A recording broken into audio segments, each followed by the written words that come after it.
Buenos días, entonces vamos a seguir con la parte de patología respiratoria. Ahora nos toca hablar de las infecciones pulmonares. La gran mayoría corresponden a infecciones que comprometen la vía aérea superior y en general son de etiología viral, en cambio las que son de localización más bien baja tienden a ser más de etiología bacteriana, pero esto depende de múltiples factores como edad, antecedentes personales de inmunosupresión, etc. Neumonía corresponde a una inflamación del tejido pulmonar y existen distintos tipos morfológicos de neumonía. Una es la de tipo alveolar, genuina o lobar, que es la clásica neumonía. También desde el punto de vista morfológico está la bronconeumonía, está la neumonía intersticial o neumonitis, está la neumonía granulomatosa y el emboli. Las infecciones pulmonares en general, como grupo, las bacterias tienden a producir más neumonías lobares, o bronconeumonias, los virus, neumonitis y bronquiolitis, los hongos y las micobacterias, granulomas, y eso ya lo hemos visto en las clases de patología, y las bacterias atípicas, llamadas atípicas como la Legionella, Clamidia y Mycoplasma, producen neumonías atípicas.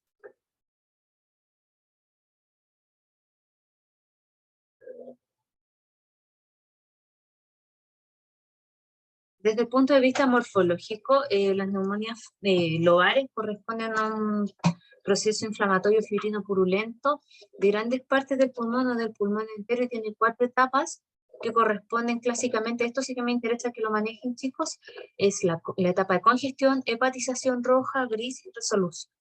La etapa de congestión, ustedes van a tener un pulmón que va a estar levemente aumentado de peso por edema, corresponde a la reacción pulmonar dentro de las 24-48 horas desde la infección. El parénquima va a estar hiperémico, rojo oscuro, va a estar pesado por edema, como les había mencionado. Si ustedes presionan el pulmón hacia la vía aérea, va a tener un líquido turbio espumoso gris rojizo por la presencia de glóbulos rojos, polimorfonucleares y macrófagos alveolares. Van a tener vasocongestión y vasodilatación. Esta es la imagen clásica de la etapa de congestión, en que principalmente el proceso inflamatorio ocurre a nivel intraalveolar. Acá predominan el edema. Hay célula inflamatoria, pero en menor cuantía que en la etapa posterior, que es la hepatización roja, que es la etapa que aparece desde el segundo al cuarto día. El pulmón va a tener abundante exudado de células inflamatorias con escasa fibrina, ¿ya? En el fondo, la primera etapa predomina el exudado, o sea, el líquido, el edema, con un poco de célula inflamatoria. En la segunda etapa predominan las células inflamatorias. El segmento afectado va a estar de color más rojizo, por eso su color rojo, y como el hígado, por eso hepatización. Y ven que usted se ve diferente que la que habíamos visto acá, que es la etapa, perdón, de congestión, que predomina este material rosadito, que es el edema. En cambio acá predominan las células inflamatorias. Los alvéolos están totalmente rellenos por polimorfonucleares neutrófilos.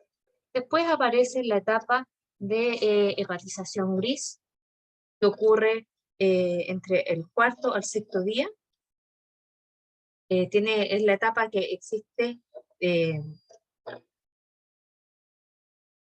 hepatización gris de cuarto a sexto día, máximo volumen y peso, se destruyen los glóbulos rojos y persiste un exudado fibrino purulento que se observa macroscópicamente como una superficie blanquecina hística. ¿Ya? En esta etapa, el pulmón es la etapa de máximo volumen, como les había mencionado, y va a tener mucha fibrina.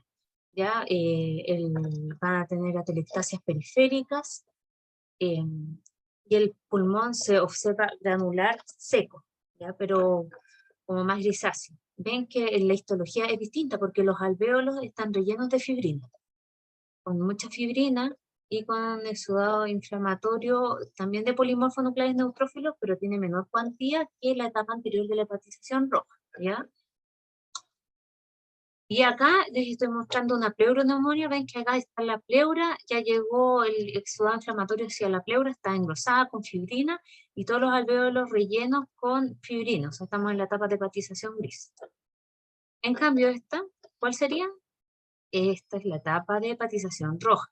Ven que predominan muchas células inflamatorias, muchos puntitos. En cambio la otra se ve muy rosado, ¿ya? Fibrina células. Esta es hepatización roja, esta es hepatización gris. La neumonía se caracteriza porque es un proceso inflamatorio localizado, o sea, es uniforme y sincrónica. ¿Qué quiero decir con esto? De que se localiza generalmente en un puro lóbulo o un área, es uniforme y es sincrónica. Quiere decir que las etapas que mencionamos, de congestión, hepatización roja, hepatización gris y de resolución, se producen de manera consecutiva, ¿ya? O sea, si yo tomo una biopsia acá o acá, va a estar en hepatización gris, no en diferente, ¿ya? Acá tenemos una etapa de hepatización roja. Ven cómo se ve rojizo, homogéneo como el hígado en ese sitio, ¿ya? Edematoso y hiperémico. Acá está fijado con forma libre. Y la etapa de resolución, que en el fondo es la final, es la acción de los macrófagos. El exudado está reabsorbido por vía linfática y es expectorado. La aparición de los macrófagos es el signo histológico más precoz del inicio de resolución, ¿ya? Dura alrededor de 6 a 12 días. Y lo más importante, como que les había mencionado, es que aparecen los macrófagos porque ellos tienen que fagocitar todos los detritos. En general van a ver ustedes un pulmón que tiene áreas más bien amarillentas y ven que esto dura 6 a 12 días, o sea, el pulmón ya está listo para airearse hacia el día 14.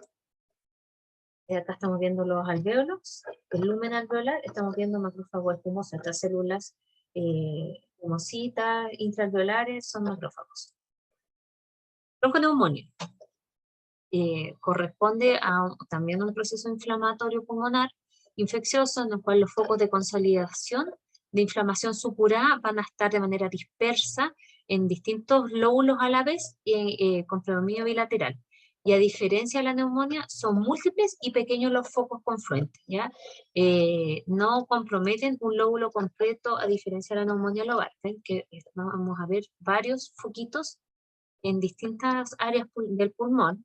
Ven acá más foquitos distintos, pero se dan cuenta que tienen una coloración diferente, y eso estará dado porque la bronconeumonía es de carácter difuso, en parches, pero además, como le había dicho, es multifocal, pero es heterogénea y asincrónica. Eso nos da la explicación de que veíamos en estas fotitos distintos colores. ¿Qué quiero decir con esto? Que en un mismo tiempo ustedes van a tener distintas etapas evolutivas del proceso neumónico, ¿ya? Por ejemplo, acá pueden tener áreas de hepatización roja, acá de hepatización gris, otras de resolución, en un mismo momento, ¿ya? En cambio, la neumonía era sincrónica.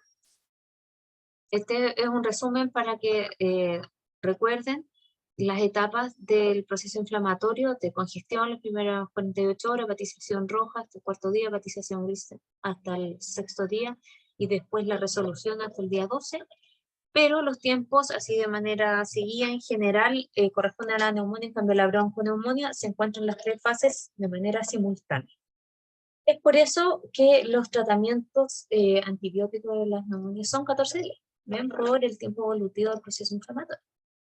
¿Cuáles serían complicaciones? La presencia de absceso pulmonar, o sea, la necrosis de licuefacción va a drenar un material purulento en la cavidad, un empiema pleural, o sea, que se propague toda esta infección e inflamación hacia la pleura, que el exudado se organice y se produzca como un tejido granulatorio en el pulmón, y evolucione a focos de fibrosis, o que ustedes tengan diseminación bacteriana a otros lugares que puede llevar a incrementar la mortalidad de los casos, ¿ya? Acá estamos viendo focos abscesos, ¿ven? Cavidades con una membrana que es la capsulita. Acá hay otras áreas también cavitadas, que tienen un material blanquecino amarillento, irregular. En este caso, neumonía abscedadas aspirativas, en general tienden a ser del lado derecho por la exposición de los lóbulos, de los bronquios, pero superiores. Cuando ustedes tienen una neumonía aspirativa, en el fondo como van a aspirar contenido gástrico o lo que sea, lo que van a tener ustedes es un proceso inflamatorio, pero que además tiene reacción granulomatosa. ¿Ven? Acá estamos viendo granulomas con células gigantes multinucleadas que están comiendo material de tipo cuerpo extraño. ¿Ya? Esta es un paralelo de las fotos macroscópicas para que ustedes vean la diferencia entre una neumonía lobar en hepatización gris y una multifocal, que es una bronconeumonía. Ven que están los dos lados de la cisura, foco en distintas partes. ¿Ya? Eso es, en general, la respuesta frente a procesos supurados, bacterianos. Después tenemos la neumonitis, que es un proceso inflamatorio agudo, que en general tiene etiología viral, dentro de las cuales también pueden, como etiología, ser producidas por bacterias atípicas, ¿ya? Acá el proceso inflamatorio no se produce a nivel intraalveolar, ¿ven? Se produce a nivel de los tabiques, en el intersticio. En el intersticio pulmonar ustedes van a ver edema y un infiltrado inflamatorio que es de tipo mononuclear, porque es en relación a virus, ¿ya? Y entonces van a tener linfocitos y macrófagos. Van a tener por ejemplo, en esta foto estamos viendo alvéolo, que está respetado el lumen, el contenido, o sea, el espacio intraalveolar, y en el tabique, en el intersticio, va a estar engrosado por congestión vascular, ahí hay hemosiderina, pero hay linfocitos. ¿Bien? No hay compromiso del espacio alveolar en las neumonitis, a diferencia de las neumonias y las bronconeumonias. Ojo ahí. Tuberculosis. En esta clase estamos como haciendo un paseo por varios tipos de infecciones. Ya traten de tener como, ir anotando un tip de qué caracteriza a cada una de las entidades. Tuberculosis es un tema gigante, está producido por Mycobacterium tuberculosis o bacilo de Koch, que fue descubierto en 1882. Y la OMS estimó que el 2012 a nivel mundial están alrededor de 3,6 millones de casos nuevos de tuberculosis, de los cuales alrededor de un 13% está asociado a inmunosupresión por VIH. ¿Ya? Entonces es una enfermedad que está relativamente controlada y que debido a distintas causas, como por ejemplo inmunosupresión, etcétera, ha ido en aumento. En general es adquirida por contacto de un individuo susceptible, o sea, un enfermo a uno susceptible a través de las secreciones. Usualmente la forma más conocida es forma pulmonar y el reservorio es humano. Se ha asociado a ciertas características epidemiológicas, ya principalmente hacinamiento, pobreza, inmunosupresión, y fue una infección prevalente que después disminuyó su prevalencia debido al uso de antibióticos, pero como les mencionaba, ha ido aumentando en base a distintas características. Y esas son la incidencia de tuberculosis en los años, que más o menos se mantiene estable alrededor de 14, ¿cierto? Eh, hasta el año 2016. En este estudio de la Universidad Católica, en este estudio que está publicado en la revista chilena de enfermedades respiratorias, podemos ver que en general los pacientes que tienen tuberculosis están asociados a algunas características como diabetes, infección por VIH, ¿ya?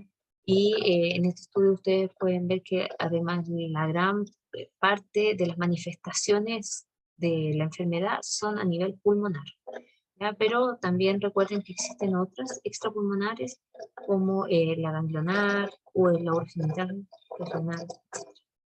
Me acuerdo de los profes de urología que hablaban de la pleurosis cuando era una TB renal. La patogenia, bueno, la carga viral, la carga bacilar es importante.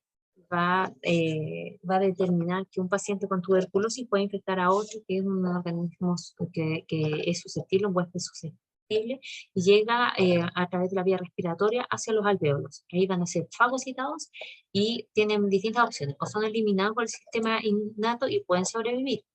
Si sobreviven, se van a multiplicar a nivel intracitoplasmático en los macrófagos y van a invadir células cercanas y pueden por esta forma diseminar por vía linfática o hematógena. y así el sistema responde formando granuloma, que en el fondo es una forma de defensa del organismo. O sea, cuando un paciente tiene un grado de respuesta inmunitaria conservada, hace granuloma. En cambio, los pacientes con inmunosupresión, como por ejemplo pacientes VIH, no hacen granuloma, y a veces, como les había mencionado en la clase de infección, 2 macrófagos es su pequeño granuloma, y hay que considerarlo como tal, ¿ya? Después se desarrolla en una capa fibrosa que puede calcificarse, que es el complejo de Down, ¿ya? Entonces, frente a una tuberculosis, el sistema inmune puede eliminar el bacilo a través de una tuberculosis primaria. En esta situación no hay una enfermedad clínica, pero alrededor de un porcentaje bajo puede llegar a que pase a una tuberculosis postprimaria.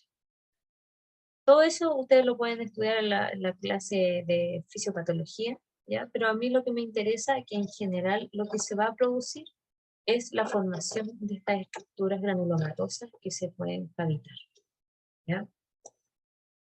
Como les mencionaba, existen 2 tipos de lesión tuberculosa, la lesión exudativa gaseosa y la productiva. La exudativa gaseosa van a tener presencia de polimorfos nucleares neutrófilos, y después llegan los macrófagos que pueden formar granuloma y sufrir necrosis gaseosa.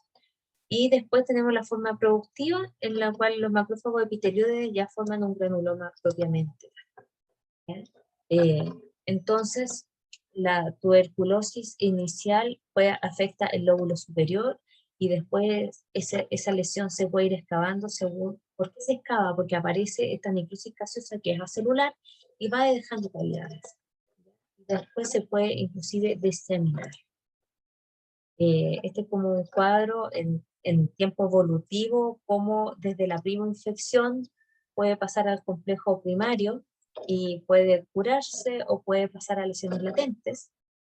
Puede evolucionar a la tuberculosis progresiva, en la cual pueden ustedes tener una tuberculosis miliar.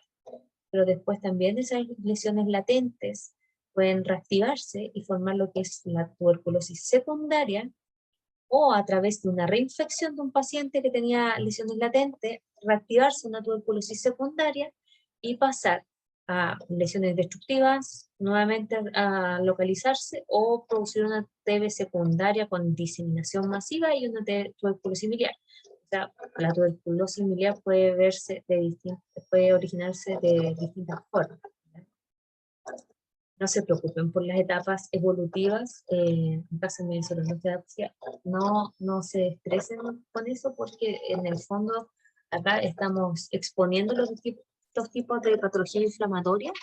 No es el fin que recordemos la fisiopatología de todas, sino que los aspectos morfológicos, ¿ya? La tuberculosis primaria se inicia ¿dónde? En el pulmón, ¿ya? Cuando yo les mencionaba que van a inhalar la bacteria, se produce la respuesta linfocitaria y de macrófago, le van a fagocitar a los bacilos y van a los ganglios del hilo, ¿ya? Estas micobacterias después pueden morir o pueden destruir al macrófago y diseminarse, ¿ya? Y después así forman granulomas con calcificación. El foco de Ghon, que es esto, es el foco inicial de tuberculosis primaria de primoinfección, que está localizado a nivel subpleural, ¿ya? Es un material blanquecino, algodonoso, que ustedes van a ver como calcium, por eso se nota, ¿ya? Y en general tienden a calcificarse. El complejo de Ghon, en cambio, son los ganglios linfáticos. Estas son imágenes del recuerdo, porque no es muy frecuente tener pulmones ahora de estos hallazgos, ¿ya? Entonces, en cambio, el complejo de Ghon son los ganglios linfáticos que drenan el foco de Ghon, ¿ya? Y se produce esta masa blanquecina, que en el fondo es el reemplazo de los ganglios linfáticos con la necrosis gaseosa. Ahí las micobacterias van a quedar latentes en los granulomas. Esto es un granuloma, ¿ven? Es una estructura que tiene una necrosis central, con macrófago epitelioide alrededor y células gigantes multinucleadas. Cuando nosotros encontramos esa sospecha, hacemos un Sill-Nielsen que debería salir positivo. Después tenemos la tuberculosis secundaria de reinfección, en la cual ustedes pueden tener reinfección por el bacilo, como habíamos dicho en el esquema, que está muy bueno para acordarse, o que pueden proliferar bacilo en estado latente cuando disminuye la inmunidad, o puede ser a través de una evolución de una diseminada primaria. Entonces, acá estamos viendo fotos de una milia, ¿ven? Milia porque es como el milio, y ven que son como múltiples granitos blanquecinos diseminados, hay cavitaciones. Bueno, y aprovechando la clase anterior, hay bronquiectasis, ¿ven? En el pulmón, vemos que los alvéolos, a nivel alveolar, estamos viendo presencia de unas estructuras nodulares con muchas células inflamatorias, y si nos vamos con mayor aumento, son granulomas, o sea, un área de necrosis central de tipo gaseosa, con estos macrófagos epitelioides radiados, con una corona también de linfocitos y de células plasmáticas, y vemos células gigantes multinúcleas. Esta es una división de Sil-Nielsen, vean acá los bacilos ácido alcohol resistentes. Esto en verdad es foto, pero no es lo más frecuente, a veces uno ve un bacilo, ¿ya? Y lo ve con aceite de inmersión. Entonces, cuando ustedes tengan la sospecha clínica, más en la biopsia aparece un proceso inflamatorio granulomatoso, tenemos que tener ojo ahí, porque la verdad es que cuando en el fondo lo que les quería decir, cuando hay un proceso inflamatorio crónico granulomatoso, usted tiene la sospecha clínica de tuberculosis, pero mi Sil-Nielsen aparece negativo, eso no descarta tuberculosis, ¿ya? Así que hay que continuar con los estudios, relacionarlo con baciloscopía, otros exámenes, también existe PCR para micobacterias. Entonces si la sospecha clínica es asociada a este patrón morfológico, aunque la tinción histoquímica salga negativa, no se puede descartar tuberculosis. Esta es otra foto de tinción de señales. Bueno, y después tenemos la tuberculosis pulmonar progresiva, que progresa hasta comprometer varios órganos simultáneamente, y que puede llevar a áreas cavitadas, otra miliar, etc. La tuberculosis miliar, ya habíamos visto foto, es una diseminación linfomatógena de los bacilos, cuando en el fondo nuestra respuesta inmune no es capaz de contenerla con los granulomas, o etc. Puede estar circunscrita solamente a los pulmones o afectar otros órganos. Y por vía linfática pasa a las cavidades derechas del pulmón y se va solo a los pulmones, o pueden traspasar anastomosis linfático-vasculares y de ahí diseminarse a médula ósea, hígado, vaso, retina, etc. ¿Ya? Eso respecto a tuberculosis. Bueno, no podíamos dejar fuera el daño pulmonar por COVID, que es lo que ha tenido encerrado desde el año pasado. Este virus, estamos de a poco conociendo cada vez más su función, su acción, ¿ya? Y en el fondo, distinto de los hallazgos, ha sido a través de las autopsias. Lamentablemente, por ejemplo, nosotros en nuestro país no estamos haciendo autopsia porque se requieren medidas de seguridad mayores por la presencia de este virus, ¿ya? En el fondo, ciertos centros que cuentan con los distintos tipos de extracción, etcétera, de aire y filtros, están pudiendo realizar estas autopsias que han sido fundamental en el conocimiento de la enfermedad, ¿ya? Para poder encontrar tratamientos. En el fondo, cuando al principio solamente, por ejemplo, este es un artículo que les envié por si alguien lo quiere leer, es de varios grupos de patólogos europeos. Ustedes se van a dar cuenta que tampoco son tantas las autopsias que se han hecho, pero en conjunto están tratando de llegar a conclusiones. Y bueno, se sabe que al principio, en febrero del año pasado, principalmente los hallazgos eran a nivel pulmonar. No sé si se dan cuenta, pero ya con los hallazgos, con la clase que tuvimos, pueden ver que se encontraron las membranas hialinas a nivel alveolar, y que además hay un engrosamiento del intersticio pulmonar. No hay un infiltrado inflamatorio predominantemente intraalveolar como las neumonias bacterianas. O sea, se comportaba como una neumonía viral, pero con un patrón de daño alveolar difuso, ¿cierto? Un pulmón de choque. Pero después fue aumentando la cantidad de las autopsias, y eso nos permitió además empezar a conocer que no solamente era el daño o pulmonar agudo difuso, sino que también alteraciones vasculares, ¿ya? Que juegan un rol fundamental en el daño y que se observan en varios órganos, así de manera diseminada y no solamente a nivel pulmonar. O sea, estas son radiografías de un paciente COVID comparándolo con un paciente normal. Vean cómo está este virus merilao, opacidades irregulares, bilaterales, difusas.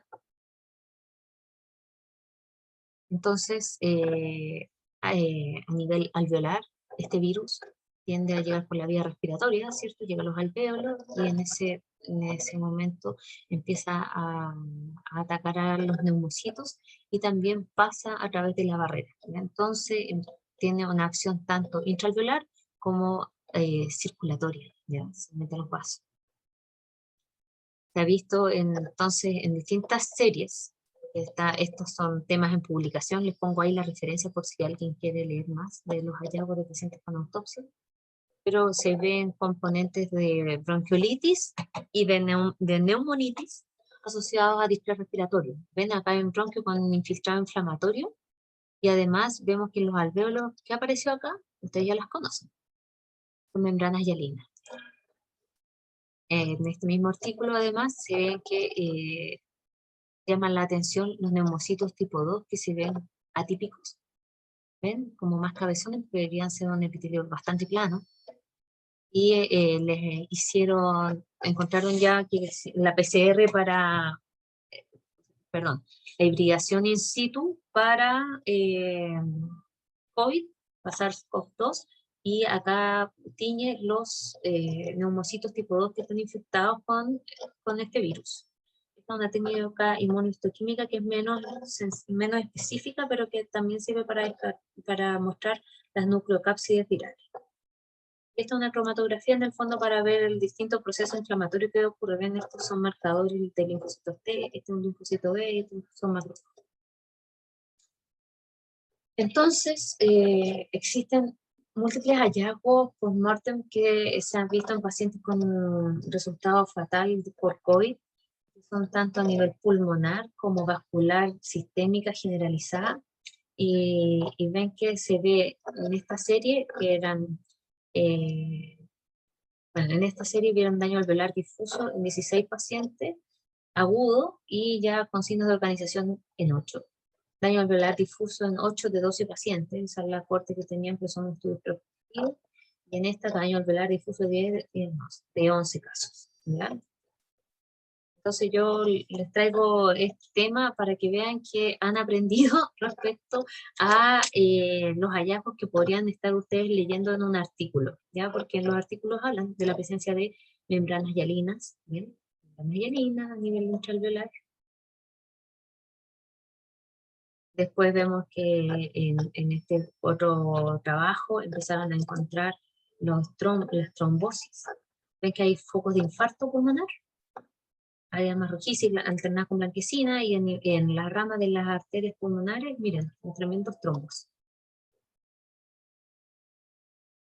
O sea, tenemos daño por distintas vías, un daño alveolar, miren acá las membranas hialinas, acá en este caso además empieza uno a encontrar áreas de sobreinfección, piensen que estos pacientes están en ventilador mecánico, se empiezan a sobreinfectar con bacterias, ¿ya?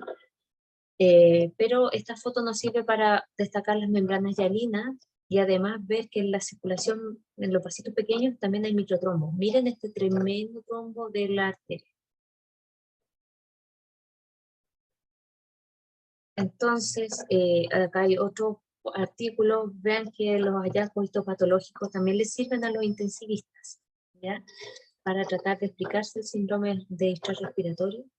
Y ven que los pacientes que han evolucionado mal hacia la fibrosis pulmonar, le encontraron esto. Esta es una tinción, si ustedes se dan cuenta, de tricrómico, y que sirve para ver el colágeno azul, y estamos viendo foco fibroblástico azul, o sea, un pulmón que ya está teniendo signos de organización. Estos son los pacientes que después evolucionarán a fibrosis pulmonar. Esta es la tinción de H y así es la que se ve con el triptónico. Inclusive en algunos casos hay endotelitis.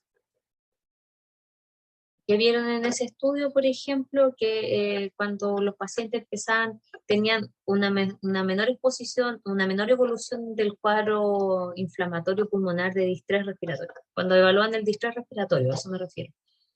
Cuando la duración de la fase exudativa era menor, tendían a resolución rápida. Pero los pacientes que se han pegado en esta fase proliferativa son aquellos que además tienen mayor riesgo de pasar a la etapa fibrosa. Y vieron que en general también en las primeras etapas, principalmente, ¿qué es lo que vieron en el alveolar? Vieron exudados, o sea, exudados intraalveolares, principalmente las membranas hialinas que están en las primeras semanas, y que posteriormente empiezan a aparecer formas de organización como esos pocos fibroblastos. La presencia de esos pocos fibrolásticos o de fases proliferativas, ¿se acuerdan de la fase proliferativa del daño alveolar difuso? Tienden a ser los que evolucionan a fibrosis.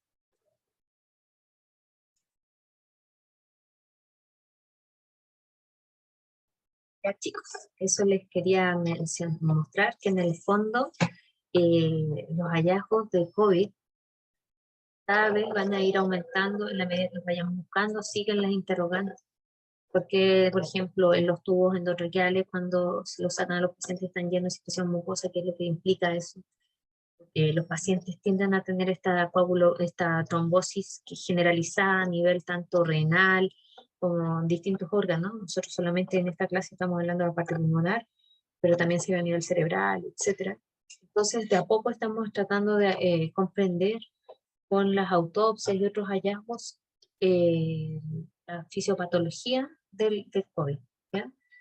Así que ustedes con estos artículos pueden aterrizar un poco la teoría que vimos durante la clase de las etapas del daño alveolar, qué significa, de las características que se ven en las neumonitis, que es lo que también se ve en este virus.